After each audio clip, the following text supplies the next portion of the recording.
മലപ്പുറം ജില്ലയിലെ കരുവാരക്കുണ്ടിൽ ഇത്ര സമ്പുഷ്ടമായിട്ടുള്ള ഒരു സദസ്സിന് മുമ്പിൽ വെച്ചിട്ട് ഇന്ത്യയിലെ ഏറ്റവും വലിയൊരു ഡിപ്പോ ഉദ്ഘാടനത്തിലൊരു പങ്കാളിയാവുക എന്നുള്ളത് വലിയൊരു സന്തോഷമാണ്.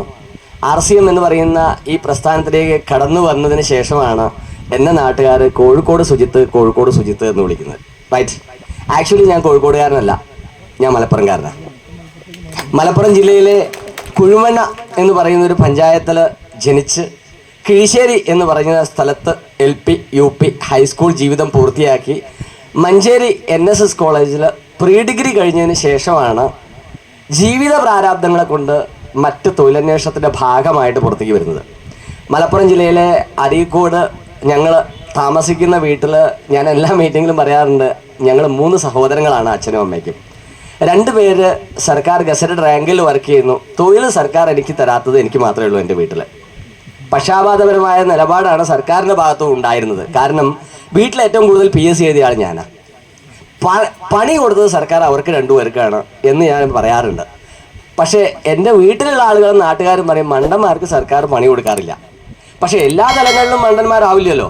അങ്ങനെ മലപ്പുറം ജില്ലയിൽ തന്നെ ഞാനൊരു ബിസിനസ് തുടങ്ങി അതിലൊരു അഗ്രഗണ്യനായിട്ട് മാറിയിട്ട് വീട്ടുകാരോടും നാട്ടുകാരോടും വെല്ലുവിളിക്കണം എന്നുള്ള തീരുമാനത്തോടു കൂടി ബിസിനസ്സിലേക്ക് ഇറങ്ങി. പക്ഷേ തലവര അത്ര കറക്റ്റായിട്ട് ശരിയായിരുന്നില്ല. 5 വർഷം തികച്ചും മുന്നോട്ട് പോയില്ല. ബിസിനസ് പൂട്ടിയപ്പോൾ നാട്ടുകാരും വിളിക്കാൻ തുടങ്ങി ആ വീട്ടിലെ മന്ദപ്പനാണ് ആ നടുവിലിരിക്കുന്ന ആൾ. അങ്ങനെ മലപ്പുറം ജില്ല വിടാൻ തീരുമാനിച്ചു. നാട് വിട്ടു എവിടേക്കെങ്കിലുമൊക്കെ പോയി വലിയ പൈസക്കാരനായിട്ട് ഇങ്ങോട്ട് തന്നെ തിരിച്ചു വരണമെന്നാണ് തീരുമാനിച്ചിരുന്നത്. പക്ഷേ മലപ്പുറം ജില്ല വിട്ട് ഒന്നുകിൽ ബോംബെ അല്ലെങ്കിൽ കൽക്കത്ത അല്ലെങ്കിൽ അബ്രോഡിൽ എവിടെയെങ്കിലും പോയിട്ട് വലിയ പൈസക്കാരനായിട്ട് വരണം എന്ന് തീരുമാനിച്ചപ്പോൾ മലയാളം മാത്രമേ സംസാരിക്കാൻ അറിയുള്ളൂ. കേരളം വിട്ടു പോകണമെങ്കിൽ മറ്റെന്തെങ്കിലും ഭാഷ അറിയണം. അങ്ങനെ തീരുമാനിച്ചു വേറെ ഏതെങ്കിലും ഒരു ജില്ലയിലേക്ക് വിടാം. അപ്പോൾ കല്യാണം കഴിച്ചത് കോഴിക്കോട് ജില്ലയിലാണ്, എന്നാൽ കോഴിക്കോട് ജില്ലയിലേക്കാവാം. അങ്ങനെയാണ് ഞാൻ കോഴിക്കോടുകാരനായിട്ട് മാറുന്നത്. അവിടെ ചെന്ന ഒരു തൊഴിലന്വേഷണത്തിൻ്റെ ഭാഗമായിട്ടാണ് RCM എന്ന് പറയുന്ന ഈ കൺസെപ്റ്റിനെ കുറിച്ച് അറിയുന്നത്. എനിക്ക് മൂർത്തി സാറിനും RCM എന്ന് പറയുന്ന ഈ 3 അക്ഷരം ഉപദേശിച്ച് തരുന്നത്, ഇതിൻ്റെ അരിശ്രീ ഉപദേശിച്ച് തരുന്നത് നമ്മുടെ ഗ്രേറ്റ് ലെജൻഡ് ശ്രീ ഗോപകുമാർ സാറാണ്. അദ്ദേഹം RCM എന്ന് പറയുന്ന ഈ കൺസെപ്റ്റ് എനിക്ക് പറഞ്ഞു തരുന്ന സമയത്ത് എന്നോട് ചോദിച്ചൊരു ചോദ്യം, 3 വർഷം എൻ്റെ കൂടെ നിൽക്കാമെങ്കിൽ നിൻ്റെ വീട്ടിലെ ഏറ്റവും വലിയ പണക്കാരൻ നീയായിരിക്കും. അന്ന് കേരളത്തെ സംബന്ധിച്ചിടത്തോളം നെറ്റ്വർക്ക് മാർക്കറ്റിംഗ് കമ്പനികൾ ഇവിടെ സൂചിപ്പിച്ചു, നമ്മളെ ഇതിൻ്റെ ഓണർമാർ സൂചിപ്പിച്ചു, നെറ്റ്വർക്ക് മാർക്കറ്റിംഗ് കമ്പനികൾ ധാരാളമുണ്ട്. ജനങ്ങളെ കബളിപ്പിച്ച് പറ്റിച്ച് അങ്ങനെ നടക്കുന്ന കമ്പനികളാണ് നാട്ടുകാർ. 6 മാസം കഴിയുമ്പോൾ കമ്പനിയെ കാണാറില്ല. ഞാൻ എൻ്റെ ഈ പ്രസ്ഥാനം പരിചയപ്പെടുത്തിയ ഗോപകുമാർ സാറിനോട് ചോദിച്ചു, ഒറ്റ ചോദ്യമേ ചോദിച്ചുള്ളൂ, ഈ കമ്പനി എങ്ങനെ വിശ്വസിക്കാം? എവിടെയാ ആസ്ഥാനം? രാജസ്ഥാനാണ്. ഞാനിരിക്കുന്നത് എവിടെയാ? കോഴിക്കോടാ. രാജസ്ഥാനിൽ പോയിട്ട് കമ്പനിയെ കുറിച്ച് പഠിക്കാനോ അതിനെക്കുറിച്ച് അറിവ് നേടാനോ ഒന്നുള്ള പ്രാപ്തി എനിക്കില്ല. അതുകൊണ്ട് ഈ കമ്പനി എങ്ങനെ വിശ്വസിക്കാം? അതിന് അദ്ദേഹം എനിക്ക് തന്ന മറുപടി TCGയെ കുറിച്ചോ കമ്പനിയുടെ അസറ്റിനെ കുറിച്ചോ ഒന്നുമല്ല. എന്നോട് ചോദിച്ച ഒരൊറ്റ ചോദ്യമുള്ളൂ, സുജിത്തിന് എന്താ ജോലി? പ്രത്യേകിച്ച് പണിയൊന്നുമില്ല, ജോലി അന്വേഷിച്ച് നടക്കലാണ് എൻ്റെ പണി. എന്നാൽ ഇന്ത്യൻ എയർഫോഴ്സിലെ ഉയർന്ന പോസ്റ്റിലാണ് ഞാൻ ഇപ്പോൾ ഇരിക്കുന്നത്. അടുത്ത മാസം 31-ാം തീയതി ഞാൻ എൻ്റെ ജോലി VRS എഴുതി കൊടുത്തു. ഇയാൾക്ക് വട്ടാണ്. ഇന്ത്യൻ എയർഫോഴ്സിലൊക്കെ ഒരു ജോലി കിട്ടുക എന്ന് പറഞ്ഞാൽ ഒരു മനുഷ്യൻ്റെ ആ കാലഘട്ടത്തെ ഏറ്റവും വലിയൊരു സ്വപ്നമാണ്. അവിടുന്ന് റിസൈൻ ചെയ്ത് RCM ചെയ്യാൻ വരാനോ?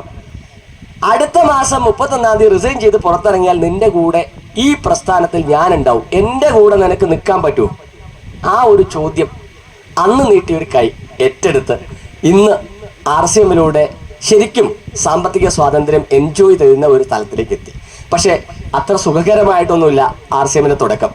കേരളത്തിൽ RCM എന്ന് പറയുന്ന 3 അക്ഷരത്തിൻ്റെ ഫുൾ ഫോം അറിയാവുന്ന ആരും ഉണ്ടായിരുന്നില്ല.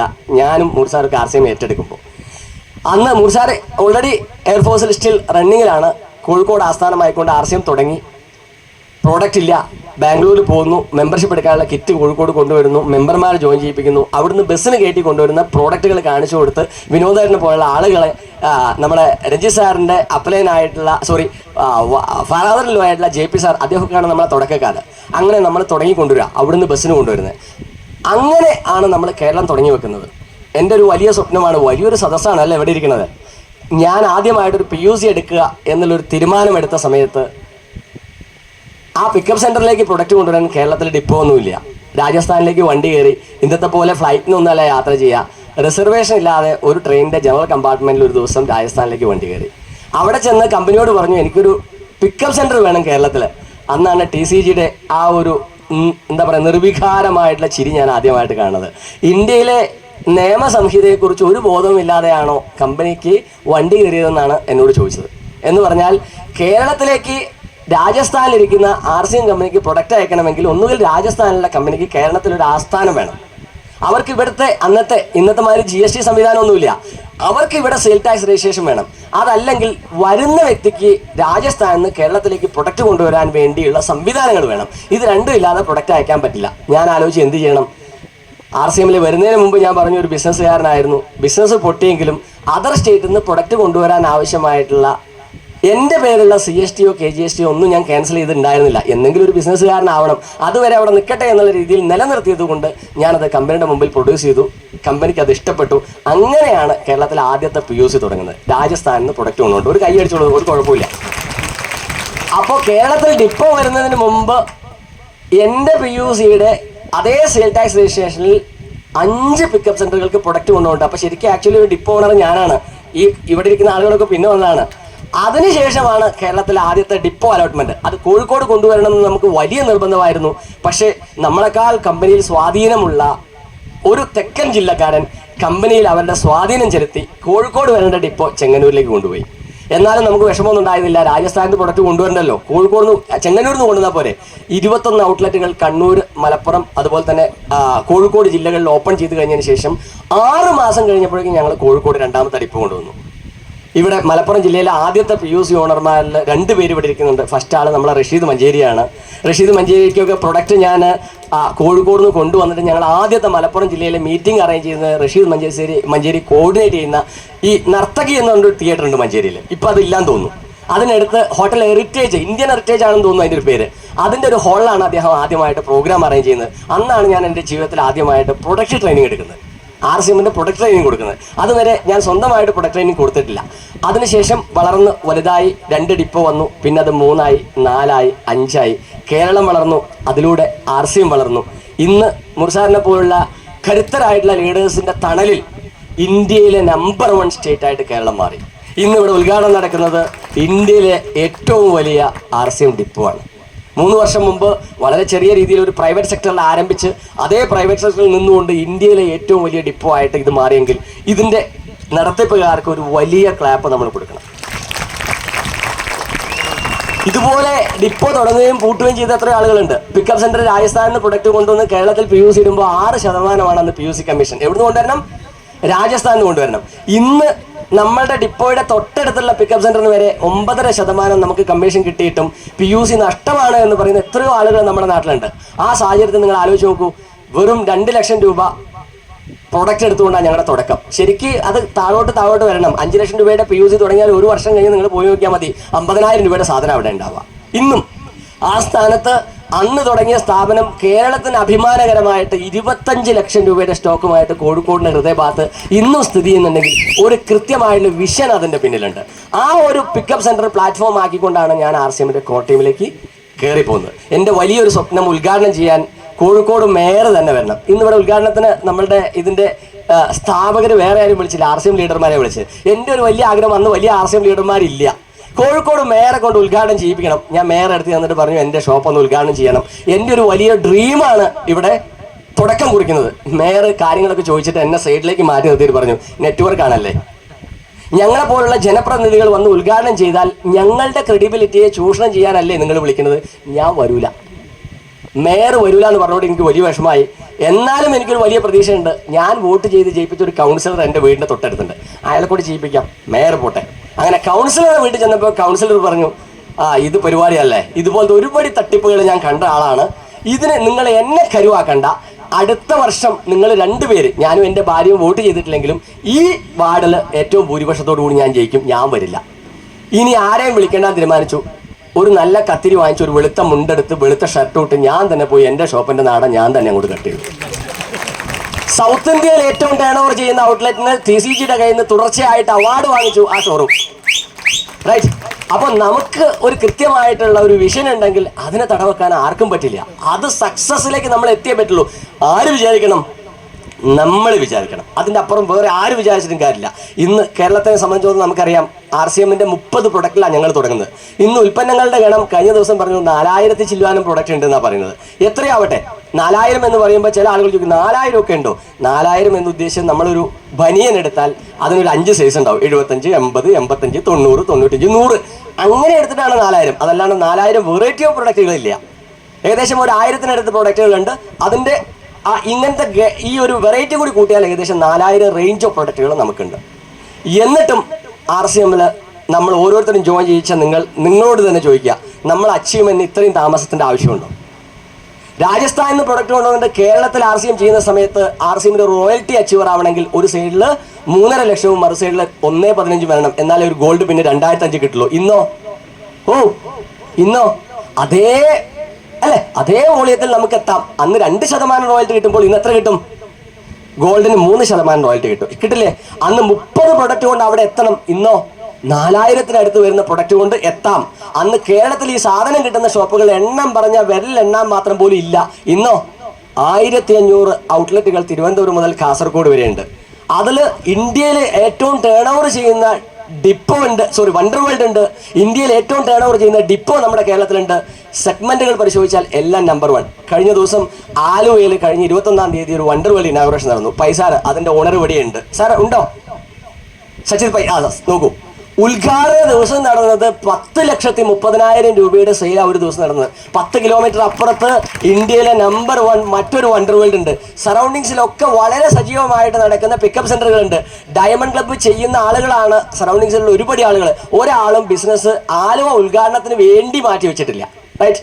എന്നിട്ടും ഉദ്ഘാടന ദിവസം 10 ലക്ഷത്തിന് മേലെ ടേൺ ഓവർ നടന്നെങ്കിൽ RCM കേരളത്തിൽ വളരുന്നുണ്ട്. ഒരു സംശയം ആ കാര്യത്തിൽ വേണ്ട, അല്ലേ? ഇതുപോലുള്ള ധാരാളം വണ്ടർ വേൾഡുകൾ ഇനി വരാനിരിക്കുന്നു. ആ സമയത്താണ് നമ്മളുടെ ഈ ഒരു ഡിപ്പോയുടെ ഉദ്ഘാടനം. ഞാൻ പറഞ്ഞു വരുന്നത്, ഓപ്പർച്യൂണിറ്റി നമ്മുടെ കയ്യിലാണ്. ഇത് നമ്മൾ ജനങ്ങളിലേക്ക് കൊടുക്കണം. അന്ന് ഒരു ചായപ്പൊടി എലൈറ്റിന്റെ പർച്ചേസ് ചെയ്താൽ 28 PV കിട്ടും. ഇന്നൊരു ചായപ്പൊടി വാങ്ങിച്ചാൽ 106 PV കിട്ടും. 4000 പ്രൊഡക്റ്റ് ഉണ്ട്. എന്നിട്ടും നമുക്ക് എന്താ നമ്മുടെ അച്ചീവ്മെന്റിന് ഡിലേ ആവുന്നത്? മടിയാ, വേറൊന്നുമില്ല. മുർസാർ പറയുന്ന 2 D, മടി, പേടി. ഈ 2 D ആണ് നമ്മുടെ പ്രശ്നം. മാറ്റിവെച്ച് നിങ്ങൾ സജീവമായിട്ട് ചെയ്യൂ. 6 മാസം കൊണ്ട് RCMന്റെ ടെക്നിക്കൽ അച്ചീവർ ആയിട്ട് നിങ്ങൾക്ക് മാറാൻ പറ്റും. ഒരു സംശയം ആ കാര്യത്തിൽ വേണ്ട.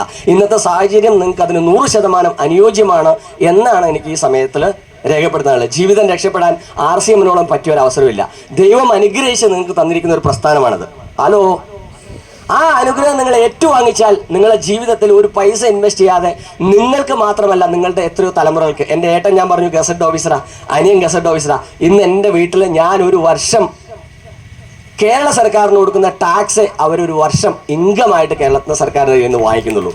എൻ്റെ കണക്ക് നോക്കാൻ ഒരു ഓഡിറ്റർ ഉണ്ട്. അയാൾക്ക് ഞാൻ കഴിഞ്ഞ വർഷത്തെ കണക്ക് നോക്കാൻ വേണ്ടി മാത്രം ആനുവൽ ഓഡിറ്റിങ്ങിന് കൊടുത്തത് 1 ലക്ഷം രൂപ ഫീസാണ്. റൈറ്റ്. ആ തലത്തിലേക്ക് മാറ്റിയെങ്കിൽ അത് RCM മാറ്റിയതാ. ഈ മലപ്പുറം ജില്ലക്കാരനായ സാധാരണക്കാരന് ഇത്രയും വളരാൻ പറ്റുമെങ്കിൽ ഇന്നത്തെ സാഹചര്യത്തിൽ നമുക്ക് എത്രമാത്രം വളരാൻ പറ്റും? നിങ്ങളൊന്ന് ചിന്തിച്ചു നോക്കിയേ. ദൈവം തന്നിരിക്കുന്ന ഒരു അനുഗ്രഹമാണ്, അത് തട്ടിക്കളയരുത്. ഇതൊക്കെ പറഞ്ഞാലും ദൈവം തന്നിരിക്കുന്ന അനുഗ്രഹം അതൊന്നും എനിക്ക് ജീവിതത്തിൽ വേണ്ട എന്ന് പറഞ്ഞ് തീരുമാനിച്ച് നടക്കുന്ന ആളുകളുണ്ടാവും. നമുക്ക് തിരുത്താൻ പറ്റുമോ? ഒരു ദിവസം ദൈവവും ഭാര്യയും കൂടി മേലെ ഇരിക്കുക. ആരാ? ഹലോ, ദൈവവും ഭാര്യയും കൂടി മേലെ ഇരിക്കുക. മേലെ ഇരുന്നിട്ട് ഇങ്ങനെ നോക്കുമ്പോൾ ഭാര്യ പറഞ്ഞു, ആ മനുഷ്യൻ സദാസമയം നിങ്ങളെ പ്രാർത്ഥിച്ചിങ്ങനെ ജീവിക്കുന്ന ഒരാളല്ലേ, ജീവിതത്തിൽ ഒരു ഗതിയും പിടിക്കുന്നില്ല, എല്ലാ ദിവസവും യാചിച്ചാണ്, ഭിക്ഷ അയച്ചാണ് ജീവിതം മുന്നോട്ട് കൊണ്ടുപോകുന്നത്. നിങ്ങൾ എന്തെങ്കിലും അദ്ദേഹത്തിന് ഒന്ന് അനുഗ്രഹിക്കുക, അദ്ദേഹത്തിന്റെ ജീവിതം രക്ഷപ്പെടട്ടെ. ദൈവം ചിരിച്ചു ഭാര്യയുടെ മുഖത്ത് നോക്കിയിട്ട്. ചിരിച്ചിട്ട് പറഞ്ഞു, ഞാൻ അനുഗ്രഹിച്ചൊരു കാര്യമില്ല, ആ മനുഷ്യൻ ജീവിതത്തിൽ ഒരു കാരണവശാലും രക്ഷപ്പെടില്ല. ഇത്ര വിശാലമായ ഭൂമിയിൽ ഇത്ര മാത്രം അവസരങ്ങൾ ഉണ്ടായിട്ട് ഈ സദാസമയം എന്നെ പ്രാർത്ഥിച്ചിരിക്കുന്നതിന് പകരം എന്തെങ്കിലും ജോലി ചെയ്ത് ജീവിതത്തിൽ രക്ഷപ്പെട്ടുകൂടെ? ഈ ഭൂമിയിൽ എത്ര ആളുകൾ ഇങ്ങനെ ജീവിതത്തിൽ രക്ഷപ്പെട്ടു പോകുന്നുണ്ട്, അങ്ങനെ ചെയ്തുകൂടെ എന്ന് ഭാര്യയോട് ദൈവം ചോദിച്ചു. നിങ്ങൾ അതൊന്നും പറയണ്ട, അതൊക്കെ എനിക്ക് മനസ്സിലാവും. നിങ്ങൾക്ക് അങ്ങേർക്ക് എന്തെങ്കിലും കൊടുക്കാൻ പറ്റുമോ? ഇനി ശിഷ്ടകാലം അയാൾ സുഖമായിട്ട് ജീവിക്കട്ടെ. നീ പറയുകയാണെങ്കിൽ ഞാനത് ചെയ്തോളാം, നീ പറയുകയാണെങ്കിൽ അത് ചെയ്തോളാം. അങ്ങനെ ദൈവം എന്ത് തീരുമാനിച്ചു? കൊണ്ടുപോയി വിറ്റാൽ അദ്ദേഹത്തിനും അദ്ദേഹത്തിന്റെ ഒരു 10 തലമുറയ്ക്കും ജീവിക്കാൻ പറ്റാവുന്ന അത്രയും വിലപിടിപ്പുള്ള ഒരു രത്നക്കല്ല് അദ്ദേഹത്തിന്റെ ഭിക്ഷാപാത്രത്തിലേക്ക് അങ്ങനെ ഇട്ട് കൊടുക്കാൻ തീരുമാനിച്ചു. ഫ്ലാഷ് ബാക്ക് കോമഡിയാണ്. നമ്മുടെ ഭൂമിയിൽ സദാ ദിവസവും ഇങ്ങനെ ദൈവത്തെ പ്രാർത്ഥിച്ച് യാചിച്ച് മാത്രം നടക്കുന്ന യാചകൻ ആ സമയത്ത് ചിന്തിക്കുകയാണ്, നാളെ മറ്റന്നാൾ ഞാനിങ്ങനെ യാചിച്ച് നടക്കുമ്പോൾ എൻ്റെ കണ്ണങ്ങോട്ട് പൊട്ടിപ്പോയി. ഞാൻ എന്ത് ചെയ്യും? പിന്നെ എനിക്ക് ജീവിക്കേണ്ട, കണ്ണ് പൊട്ടിപ്പോയാൽ മരിച്ചു പോലല്ലോ. അപ്പോൾ കണ്ണ് പൊട്ടിപ്പോയാൽ എങ്ങനെ ജീവിക്കും എന്നുള്ളത് ഇന്ന് പ്രാക്ടീസ് ചെയ്യാം. മൂപ്പര് കണ്ണടച്ചിട്ട് ഇങ്ങനെ യാചിക്കാൻ തുടങ്ങി. ഇങ്ങനെ കണ്ണടച്ച് ആളുകളുടെ മുന്നിൽ കൂടെ ഇങ്ങനെ യാചിച്ച് നടക്കാൻ, നാളെ കണ്ണില്ലെങ്കിൽ ജീവിക്കണമല്ലോ. ആ സമയത്താണ് ഇവിടെ മേലെ ചർച്ച നടക്കുന്നത്. എന്ത്? ഇയാളെ രക്ഷപ്പെടുത്താൻ ദൈവം നേരെ ആ അമൂല്യമായ രത്നക്കല്ല് ഇയാളെ ഭിക്ഷാപാത്രത്തിലേക്ക് ഇട്ട് കൊടുക്കുന്നു. ഈ പിച്ചക്കാരൻ കണ്ണു തുറക്കുന്നില്ല. ആ സാധനം പുറംകാലം കൊണ്ട് ഒരു ഒറ്റ അടിയാണ്. പോയിട്ട് അടുത്ത് വയലിൽ പോയിട്ട് വീണു, എവിടെയോ നഷ്ടപ്പെട്ടു. ദൈവം വീണ്ടും ഭാര്യയുടെ പുറത്ത് പോയി ചിരിച്ചു. ഞാൻ എന്ത് ചെയ്യാനാ? ചില ആളുകൾ ഇങ്ങനെയാണ്. ജീവിതത്തിൽ എന്ത് അവസരങ്ങൾ കിട്ടിയാലും പുറംകാലം കൊണ്ട് തട്ടിയെറിയും. അവരെ രക്ഷപ്പെടുത്താൻ നമുക്ക് പറ്റില്ല. നിങ്ങൾ ഈ ചെന്ന് പറയുന്ന ആളുകളൊക്കെ നിങ്ങളുടെ കൂടെ വരുമെന്നോ അവർ രക്ഷപ്പെടുമെന്നോ നിങ്ങൾ വിചാരിക്കരുത്. മുർസാർ പറഞ്ഞു 90% ആളുകളും RCM വിട്ടുപോകും. ഓപ്പർച്യൂണിറ്റിയെ കുറിച്ച് കറക്റ്റായിട്ട് മനസ്സിലാക്കാത്ത ആളുകളാണ്. നിങ്ങളുടെ കൂടെ വരാൻ തയ്യാറുള്ള ഇഷ്ടംമാതിരി ആളുണ്ട്. ഞാൻ പറയാറുണ്ട് മീറ്റിങ്ങുകളിൽ, എത്രയോ വീടുകളിൽ RCMൻ്റെ ഉൽപ്പന്നങ്ങളുമായിട്ട് വീട് വീടാന്തരം കയറി ഇറങ്ങി പ്രൊഡക്റ്റ് വിറ്റൊരു കാലഘട്ടം എനിക്കുണ്ട്. എത്രയോ വീടുകൾ നിങ്ങൾ എന്നോട് തുറന്നു ചോദിച്ചിട്ടുണ്ട്. നിങ്ങൾ ആ പുറത്തെ ഗേറ്റിൽ എഴുതി വെച്ച് കണ്ടില്ലേ? എന്താണ് സാർ? പട്ടിയുണ്ട്, അത് കടിച്ചാൽ ഞങ്ങൾ ഉത്തരവാദിയല്ല, തുറന്നു വിട്ടിരിക്കുകയാണ്, അതുകൊണ്ട് അകത്ത് കയറുന്ന ഇതുപോലുള്ള സാധനങ്ങളൊന്നും ഞങ്ങൾ വാങ്ങാറില്ല എന്ന് പറഞ്ഞ് എന്നെ പിടിച്ച് പുറത്താക്കിയ വീട് വരെയുണ്ട്. ഈ സംഭവം എൻ്റെ വീട്ടിലേക്ക് വിളിച്ച് പറഞ്ഞിട്ട്, നല്ലൊരു കുടുംബമല്ലേ, 2 സർക്കാർ ഉദ്യോഗസ്ഥന്മാരും അവരുടെ ഭാര്യമാരും സർക്കാർ ഉദ്യോഗസ്ഥരുള്ള ഒരു നല്ല കുടുംബത്തിൽ ഒരുത്തം വീട് വിടാതെ ഈ സോപ്പും പേശും വെക്ക് നടക്കേണ്ട ആവശ്യമുണ്ടോ? നിങ്ങൾ അവനെ മറ്റു വല്ല പണിക്കോ ഏൽപ്പിക്കുക എന്ന് വീട്ടിലേക്ക് വിളിച്ച് പറഞ്ഞ എത്രയോ ആളുകളുണ്ട്. ഇന്ന് ആ പ്രസ്ഥാനത്തിലൂടെ എന്നെ അവർ പിടിച്ച് വീട്ടിൽ നിന്ന് പുറത്താക്കിയെങ്കിലും ഈ പ്രസ്ഥാനത്തിൻ്റെ ഉൽപ്പന്നങ്ങൾ ആവശ്യമുള്ള, ഈ പ്രസ്ഥാനത്തിൻ്റെ ഓപ്പർച്യൂണിറ്റി ആവശ്യമുള്ള ആളുകളെ ഞാൻ കണ്ടെത്തി, ഞാൻ വളർന്നു, RCMൻ്റെ ഇന്ത്യൻ കോർ ടീമിലേക്ക് എത്തി. ആ ആളുകളുടെ വീടിൻ്റെ പടിക്കൽ കൂടെ പോകുമ്പോൾ ഞാൻ അങ്ങനെ നോക്കാറുണ്ട്. ഇപ്പോഴും അവർ പട്ടിയെ നോക്കിയിരിക്കുക. റൈറ്റ് അല്ലേ? അഭിഷാദ് ഗുരുവായൂർ എന്ന് പറയുന്ന ഒരു ട്രെയിനർ ഉണ്ട്. അദ്ദേഹത്തിൻ്റെ ഒരു ചെറിയ ക്ലിപ്പ് നമ്മൾ എവിടെയോ കണ്ടിട്ടുണ്ട്. എന്താണ്? ജീവിതത്തിൽ കഷ്ടപ്പെട്ട് ജീവിച്ച ഒരു മനുഷ്യൻ, അദ്ദേഹത്തിന് സക്സസ് വന്നപ്പോൾ അദ്ദേഹം ഒരു റോൾസ് റോയ്സ് കാർ എടുത്തു. റോൾസ് റോയ്സ് കാർ എടുത്തിട്ട് അതിലിങ്ങനെ ഓടിച്ചു പോകുമ്പോൾ, ഇന്ന് നമുക്ക് എന്ത് കിട്ടിയാലും നമ്മൾ എന്താ ചെയ്യുക?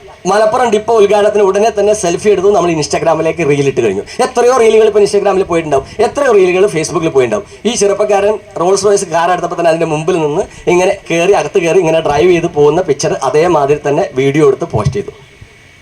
ആളുകൾ കമന്റ് ഇടാൻ തുടങ്ങി. അപ്പോൾ അതിലൊരു താഴെ അസൂയാലുമായ ഒരു ചെറുപ്പക്കാരിട്ടു, റോൾസ് റോയ്സ് എന്ന് എഴുതിയതിൻ്റെ സ്പെല്ലിംഗ് തെറ്റാ. ഉടനെ തന്നെ അയാൾ 2 ചിരി നമ്മൾ ഇമോജിസ്റ്റമാരില്ലേ ഇട്ടിട്ട് പറഞ്ഞു, നീ ഒരു കാര്യം ചെയ്യ്, നീ എൻ്റെ സ്പെല്ലിങ് നോക്കി നടക്ക്, ഞാൻ എൻ്റെ ജീവിതത്തിൽ റോൾസ് റോയ്സ് കാർ ഓടിച്ചിട്ട് രസിക്കട്ടെ. വീട്ടിലേക്ക് കടന്നാൽ പട്ടി കടിക്കും എന്ന് പറഞ്ഞവൻ ഇന്നും ആ വീട്ടിൽ പട്ടിയെ നോക്കിയിരിക്കുമ്പോൾ, ഈ കേരളത്തിൽ ഇന്ന് എനിക്കറിയാം കോഴിക്കോട് ജില്ലയിൽ ഏറ്റവും കൂടുതൽ ഇൻകം ടാക്സ് കൊടുക്കുന്ന കാറ്റഗറി ഓഫ് മെമ്പേഴ്സിൽ ഒരാളാണ് ഞാൻ. RCM ആക്കി മാറ്റിയതാണ്. അതേ ഓപ്പർച്യൂണിറ്റിയാണ് നിങ്ങളുടെ മുമ്പിലുള്ളത്. പക്ഷേ നിങ്ങൾക്ക്, ഞങ്ങൾ തുടങ്ങിയ സമയത്ത് ഒരു ഫസ്റ്റ് ഗിയറിലിട്ട് ഇത് കൊണ്ടുപോകേണ്ടിയിരുന്നെങ്കിൽ ഇന്ന് നിങ്ങൾക്ക് 6th ഗിയറിലിട്ടൊരു RCM സ്റ്റാർട്ട് ചെയ്യാം. ഇന്ത്യയിലെ ഏറ്റവും ടേൺ ഓവർ ചെയ്യുന്ന ഔട്ട്ലെറ്റുകൾ, ഇന്ത്യയിലെ ഏറ്റവും ടേൺ ഓവർ ചെയ്യുന്ന ഡിപ്പോകൾ, ചെയ്യാൻ സുന്ദരമായിട്ടുള്ള അന്തരീക്ഷം, നല്ല ലീഡർമാർ, സപ്പോർട്ടിംഗ് സിസ്റ്റം, മീറ്റിങ്ങുകൾ, എല്ലാ ഫെസിലിറ്റികളും ഉള്ള കേരളത്തിൽ ഒരു പക്ഷേ അതാവാം നിങ്ങളെ മടിയന്മാരാക്കുന്നത്. ഇത്രമാത്രം സൗകര്യങ്ങൾ കിട്ടുന്നതായിരിക്കാം നിങ്ങളെ മടിയന്മാരാക്കുന്നത്. മറക്കരുത് സുഹൃത്തുക്കളെ, ഇന്ന് നമ്മൾ ഇന്ത്യയിൽ ഈ ഉറപ്പാണ്, വരുന്ന 3 വർഷം കഴിഞ്ഞ് ഇനിയൊരു ഇനാഗുറേഷൻ നടക്കുമ്പോൾ അതിൻ്റെ ഇനാഗുറേഷൻ അല്ലെങ്കിൽ ഇവിടെ നടക്കുന്ന ചടങ്ങ് ഇപ്പോൾ കഴിഞ്ഞ മാസം ഒരു പക്ഷേ 3 കോടിക്ക് മേലെ ആയിരിക്കും ഈ ഡിപ്പോയുടെ ടേൺ ഓവർ. ഇനി നമ്മൾ വരാൻ പോകുന്നത് 10 കോടി ടേൺ ഓവർ എത്തിയേണ്ട ഒരു ഫംഗ്ഷൻ ആയിരിക്കും ഇവിടെ നടത്തുക. മലപ്പുറം ഡിപ്പോ 10 കോടി എത്തിയുണ്ട്. എനിക്കറിയാം കേരളത്തിൽ ഏറ്റവും കൂടുതൽ ജനങ്ങൾ ജീവിക്കുന്ന ജില്ല മലപ്പുറം ജില്ല. 40 ലക്ഷത്തിലധികം ആളുകൾ ഇവിടെയുണ്ട്. 2000 പേര് കൺസിസ്റ്റൻസി പർച്ചേസ് ചെയ്യുന്ന ആളുകൾ RCMൻ്റെ മലപ്പുറം ജില്ലയിലില്ല. 40 ലക്ഷം ആളുകളുടേക്കും വീണ്ട പ്രൊഡക്റ്റ് അല്ലേ RCMൻ്റെ കയ്യിലുള്ളത്. 2000 പേരില്ല. ഞങ്ങളെയൊക്കെ ചെറുപ്പകാലത്തിൽ RCM ജീവിതത്തിൽ രക്ഷപ്പെടാൻ വേണ്ടിയിട്ട് ആളുകൾ ഗൾഫിലേക്ക് വണ്ടി കയറും. വണ്ടി കയറി കഴിഞ്ഞാൽ കുട്ടികളെയും ബന്ധുക്കളെയും ഭാര്യമാരെയും, ഭാര്യയെയും അതുപോലെ തന്നെ എല്ലാം വിട്ടൊഴിഞ്ഞ് 2 വർഷമൊക്കെ അവിടെ പോയി ജീവിച്ച് കുറച്ച് പണമായിട്ട് നാട്ടിലേക്ക് തിരിച്ചു വരും.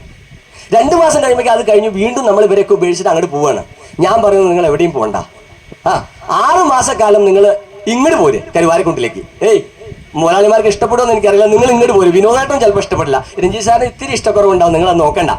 നിങ്ങൾ ഇങ്ങോട്ട് പോര്. കരുവാരക്കുണ്ട്, മേലാറ്റൂര്, കാളികാവ്, വണ്ടൂര്, പൂക്കോട്ടുംപാടം, തുവ്വൂര് എന്ന് പറഞ്ഞിട്ട് ഇതിന്റെ സറൗണ്ടിങ്സിൽ കുറെ പഞ്ചായത്തുകളുണ്ട്. ഞാൻ പറയുന്നു 1% ആളുകൾ അവിടെ RCM അറിഞ്ഞിട്ടില്ല. അറിയപ്പെടാത്ത ഇവരുടെ ഇടയിലേക്ക് RCM പ്രൊഡക്റ്റുമായിട്ട് നിങ്ങൾ കയറി ചെല്ലുക. ഓപ്പർച്യൂണിറ്റിയും ഉൽപ്പന്നങ്ങളും നിങ്ങൾ താരതമ്യപ്പെടുത്തി പറഞ്ഞു കൊടുക്കുക. അവരുടെ ജീവിതത്തിൽ കിട്ടാൻ പോകുന്ന നേട്ടങ്ങൾ നിങ്ങൾ അവരുടെ മുമ്പിൽ അവതരിപ്പിക്കുക. എന്നിട്ട് നിങ്ങൾ ഇങ്ങോട്ട് കൂട്ടിക്കൊണ്ട് വേറെ എവിടെയും പോകണ്ട. ഇവിടെ കൊണ്ടുവന്നാൽ ഈ ഡിപ്പോ ഓണർമാർ വിശാലമായ ഒരു കോൺഫറൻസ് ഹോൾ അവിടെ തയ്യാറാക്കി വെച്ചിട്ടുണ്ട്. സുന്ദരമായിട്ട് ക്ലാസ് കൊടുക്കാനുള്ള ഓപ്പർച്യൂണിറ്റി അവിടെയുണ്ട്. അത് കഴിഞ്ഞാൽ പ്രൊഡക്റ്റ് പർച്ചേസ് ചെയ്യാൻ ഇന്ത്യയിലെ ഏറ്റവും വലിയൊരു ഡിപ്പോ, അതോടനുബന്ധിച്ച് ഒരു പിക്കപ്പ് സെന്റർ ഇവിടെ റെഡിയാണ്. നിങ്ങൾ ഈ ഒരൊറ്റ സ്ഥാപനം ഉപയോഗിച്ച് 6 മാസം പണിയെടുത്താൽ നിങ്ങളെ ജീവിതത്തിൽ 1 ലക്ഷം രൂപ ഒരു മാസം വരുമാനം വാങ്ങിക്കുന്ന ഒരു ലീഡറായിട്ട് നിങ്ങൾക്ക് മാറാൻ പറ്റും. ഇതും എനിക്ക് വേണ്ട എന്ന് തീരുമാനിച്ചാൽ നമുക്ക് പിന്നെ ഒരു ഗതിയില്ല. റൈറ്റ്? എന്തായാലും ഇങ്ങനൊരു അവസരം നിങ്ങളുടെ മുമ്പിലുണ്ട്. വേറെ എവിടെയും പോണ്ട. ഞാൻ ആദ്യമായിട്ട് 2005 നവംബർ മാസം 23-ാം തീയതി സുരേന്ദ്രപുരം സാറിനെ ആദ്യമായിട്ട് കേരളത്തിൽ കൊണ്ടുവരുന്ന ദിവസം, അദ്ദേഹം കേരളത്തിൽ വന്ന് പ്രോഗ്രാമൊക്കെ കഴിഞ്ഞ് അദ്ദേഹം കോഴിക്കോട് സ്പാൻ ഹോട്ടൽ റൂമിൽ നിൽക്കുന്ന സമയത്ത് ഞാൻ അദ്ദേഹത്തിൻ്റെ അടുത്ത് ചെന്ന് ചോദിച്ചു, സാർ എനിക്ക് രക്ഷപ്പെടണം, എൻ്റെ കുടുംബത്തിൽ എൻ്റെ ഏട്ടൻ്റെയും അനിയൻ്റെയും കുട്ടികൾ ജീവിക്കുന്നത് പോലെ, അവരുടെ ഭാര്യമാർ ജീവിക്കുന്ന പോലെ എൻ്റെ ഭാര്യയും എൻ്റെ കുട്ടികൾക്കും എനിക്ക് ജീവിതം കൊടുക്കണം, അവർക്ക് സമ്പത്ത് കൊടുക്കണം. അത് RCMലൂടെ എനിക്ക് പറ്റുമോ? എന്നോട് അദ്ദേഹം ചോദിച്ച ചോദ്യം, ബ്രേക്ക്ഫാസ്റ്റ് കഴിച്ചു. എവിടുന്നാ കഴിച്ചേ? വീട്ടിൽ നിന്ന്. ലഞ്ച് സാധാരണ എവിടുന്നാ കഴിക്കുക? വീട്ടിൽ നിന്ന്. വേറെ പണിയൊന്നുമില്ലല്ലോ. ഡിന്നറോ? വീട്ടിൽ നിന്ന്. വീട്ടിൽ TV ഉണ്ടോ? ഉണ്ട്. 5 വർഷക്കാലം BVയും TVയും അല്പം ഒന്ന് മാറ്റിവെക്കാൻ തയ്യാറാവുകയാണെങ്കിൽ 5 വർഷം കഴിഞ്ഞാൽ നിങ്ങളെ TVക്കുള്ളിൽ കാണും, നിങ്ങൾക്ക് BVയുടെ കൂടെ ഇരിക്കാം. അദ്ദേഹം ഉദ്ദേശിച്ച BV പോരല്ല, നമ്മൾ ഉദ്ദേശിച്ച RCMന്റെ BV അല്ല. 5 വർഷക്കാലം നമുക്ക് ഭാര്യയുടെ കൈകൊണ്ട് രാവിലെ ബ്രേക്ക്ഫാസ്റ്റ് കിട്ടണം, ഉച്ചയ്ക്ക് ലഞ്ച് കിട്ടണം, വൈകിട്ട് ഡിന്നർ കിട്ടണം, വൈകുന്നേരത്തെ ചായ അവളെ കൈകൊണ്ട് കിട്ടണം, TV വീട്ടിൽ കാണണം, എൻജോയ് ചെയ്യണം, വരുമാനം വേണം. നടക്കുമോ? ഇച്ചിരി ഒന്ന് മാറ്റിവെക്കാൻ നിങ്ങൾ തയ്യാറായാൽ നേട്ടങ്ങൾ നിങ്ങളുടെ പിന്നാലെ ഓടി വരും. ഇന്ന് എന്നെ സംബന്ധിച്ചിടത്തോളം എന്നെ TVയിലൂടെ കണ്ടിരിക്കുന്ന എത്രയോ ആളുകൾ ഇവിടെയുണ്ട്. RCMന്റെ Zoom പ്ലാറ്റ്ഫോമിലൂടെയും മറ്റു പല രീതിയിലും കാണാറുണ്ടോ? കഴിഞ്ഞ ദിവസം ഞാൻ തമിഴ്നാട്ടിൽ ചെന്നിട്ട് തമിഴ്നാട്ടിലെ ഏറ്റവും വലിയ വണ്ടർ വേൾഡ് ഉദ്ഘാടനം ചെയ്തപ്പോൾ പിറ്റേ ദിവസം അവിടുത്തെ ഏതോ ഒരു പത്രത്തിൽ വന്ന റിപ്പോർട്ട് വിത്ത് ഫോട്ടോസ് സഹിതം എനിക്ക് അയച്ചു തന്നു. ആ തലത്തിലേക്ക് ഈ മലപ്പുറം ജില്ലയിൽ അരീക്കോട് സ്വദേശിയായ എനിക്ക് മാറാൻ പറ്റിയെങ്കിൽ നിങ്ങൾക്കൊക്കെ അതിനേക്കാളും എത്രയോ വലിയ രീതിയിൽ മാറാം. അങ്ങനെ ഒരു കാഴ്ചപ്പാട് നിങ്ങളുടെ ഉള്ളിൽ ഉണ്ടാവണം, ഒരു വിഷൻ നിങ്ങൾ ക്രിയേറ്റ് ചെയ്യണം. ഇന്ന് അതിന് പറ്റിയൊരു അവസരമാണ്. ഇന്ന് നിങ്ങളൊരു പ്രതിജ്ഞ എടുക്കണം, വരുന്ന 6 മാസം കൊണ്ട് ഞാൻ RCMൽ ഒരു ടെക്നിക്കൽ ലെക്ചർ ആവാം. 6 മാസം കൊണ്ട് ടെക്നിക്കൽ അച്ചീവർ ആവും എന്ന് പ്രതിജ്ഞ എടുത്ത ഒരു വ്യക്തിക്ക് ഒരു ബുദ്ധിമുട്ടുമില്ലാതെ അത് ഏൺ ചെയ്യാൻ പറ്റുന്ന ഒരു മിഷൻ ടെക്നിക്കൽ അച്ചീവർ 2024 എന്ന് പറയുന്ന ഒരു പ്രൊജക്ട് നമ്മളിപ്പോൾ ഇങ്ങനെ അവതരിപ്പിച്ചുകൊണ്ടിരിക്കുന്നുണ്ട്. അതിൻ്റെ ഒരു റിസൾട്ട് ആകെ ഇങ്ങനെ അലയൊടിച്ചുകൊണ്ടുണ്ട് എന്ന് തോന്നുന്ന ആളുകളൊന്ന് കൈയടിച്ചേ. ഈ ഒരു പദ്ധതിയിലേക്ക് വന്ന് അതിൻ്റെ റിസൾട്ട് എൻജോയ് ചെയ്ത് എത്ര കരങ്ങളാ പൊന്തിയെന്ന് നിങ്ങൾ നോക്കൂ. നിങ്ങളുടെ ലീഡേഴ്സുമായിട്ട് കോർഡിനേറ്റ് ചെയ്യൂ. ഉറപ്പായിട്ടും ഈ വർഷം വരാൻ പോകുന്ന കമ്പനിയുടെ 24ാമത് ആനിവേഴ്സറിയിൽ ഡൽഹിയിൽ ആ വലിയ ഓഡിറ്റോറിയത്തിന്റെ സ്റ്റേജിൽ കയറണം. പുറത്ത് കാമ്യാനെ ചെന്നാലും നിങ്ങൾക്ക് ചെറിയ ട്രോഫി കിട്ടും. അതെനിക്ക് വേണ്ട. അവിടുത്തെ വലിയ ഓഡിറ്റോറിയത്തിലെ സ്റ്റേജിൽ നിന്ന് എനിക്കൊരു ട്രോഫി വാങ്ങണം. ഒന്നുകിൽ TCGയുടെ കയ്യിൽ നിന്ന്, അതല്ലെങ്കിൽ കോർ ലീഡേഴ്സിന്റെ കയ്യിൽ നിന്ന്. അത് വാങ്ങുക എന്നുള്ളതാണ് ലക്ഷ്യം എന്ന് തീരുമാനിച്ച് ഇന്ന് നിങ്ങൾ പുറപ്പെട്ടാൽ ഉറപ്പായിട്ടും അച്ചീവ്മെന്റ് ഉണ്ടാവും. ഇത് ഏതാ മാസം? ഈ വർഷത്തെ ഏറ്റവും ചെറിയ മാസമാണ് അല്ലേ? പക്ഷെ ഒരു ബോണസ് ഉണ്ട്. ഈ മാസത്തിൽ ഒരു ദിവസം കൂടുതലുണ്ട് അല്ലേ? ചൈനക്കാരുടെ കണക്കനുസരിച്ച് ഈ മാസം ഇങ്ങനെ ഒരു ഫെബ്രുവരി 825 വർഷത്തിൽ ഒരിക്കലേ വരുള്ളൂ. അതുകൊണ്ട് തന്നെ മനസ്സിൽ ആഗ്രഹിച്ച് നിങ്ങൾ എന്ത് പ്രവൃത്തിയിലേക്ക് ഇറങ്ങുന്നുവോ ഈ വർഷം പൂർത്തിയാവുന്നതിന് മുമ്പ് ആ സക്സസ് വരുന്ന. എന്താ ഈ മാസത്തിന്റെ പ്രത്യേകത? ഈ മാസം 4 ഞായറാഴ്ച ഉണ്ട്. അതെല്ലാ മാസം ഉണ്ടാവാറില്ലേ? 4 തിങ്കളാഴ്ചയുണ്ട്, 4 ചൊവ്വാഴ്ചയുണ്ട്, 4 ബുധനാഴ്ചയുണ്ട്, 4 വ്യാഴാഴ്ചയുണ്ട്, 4 വെള്ളിയാഴ്ചയുണ്ട്, 4 ശനിയാഴ്ചയുണ്ട്. ഇങ്ങനെ ഒരു കലണ്ടറിൽ വരുന്ന 825 വർഷം കൂടുമ്പോഴേ അങ്ങനെ ഒരു ഫെബ്രുവരി ജനിക്കാറുള്ളൂ. അങ്ങനെ ഒരു ഫെബ്രുവരിയിൽ നിങ്ങൾ മനസ്സിൽ എന്താഗ്രഹിച്ച് പ്രവർത്തിക്കുന്നു അത് ആ വർഷം പൂർത്തിയാവുന്നതിന് മുന്നേ നടക്കുമെന്ന് ചൈനയിലെ വളരെ വിദഗ്ധനായിട്ടുള്ള ഒരു ദിവ്യൻ പ്രഖ്യാപിച്ചിട്ടുണ്ട് എന്ന് പറഞ്ഞിട്ട് ചൈനയിലൊക്കെ ഭയങ്കര പ്രവർത്തനം നടന്നുകൊണ്ടിരിക്കുക. അതിൻ്റെ പോസിറ്റീവ് വശോ അതിൻ്റെ നെഗറ്റീവ് വശോ എന്താവട്ടെ, നമ്മളും അങ്ങനെ ഒരു തീരുമാനം എടുത്തു. ഈ മാസം ഞാൻ തീരുമാനിച്ചു ഈ വർഷം എനിക്ക് ടെക്നിക്കൽ ലെക്ചർ ആവണം, അതല്ലെങ്കിൽ എമറാൾഡ് ആവണം. നിങ്ങളൊന്ന് പ്രവർത്തിച്ച് നോക്കിയേ, ഉറപ്പായിട്ടും നടന്നിരിക്കും. ചൈനീസിലെ ദിവ്യമൊന്നും വേണ്ട, ഞാൻ അനുഗ്രഹിച്ചിരിക്കുന്നു. ഉറപ്പായിട്ടും RCM കരിയറിലൂടെ നിങ്ങൾക്ക് അത് നേടിയെടുക്കാൻ പറ്റും. അപ്പോൾ കൂടുതൽ നീട്ടുന്നില്ല. ഈ ഒരു സംവിധാനം ഇവിടെ ഒരുക്കി തന്ന ഇതിൻ്റെ മാനേജ്മെൻ്റ് ആയിട്ടുള്ള നസീർ സാറും സലീം സാറും അതുപോലെ തന്നെ മുനീർ സാറും, ഞാനൊരു PUC ഓണർ കൂടി ആയതുകൊണ്ട് എപ്പോഴും എനിക്ക് ഡയറക്റ്റ് ആയിട്ട് അറ്റാച്ച്മെൻ്റ് ഉള്ളതാണ്. ഞാനിവിടെ വരാറുണ്ട്.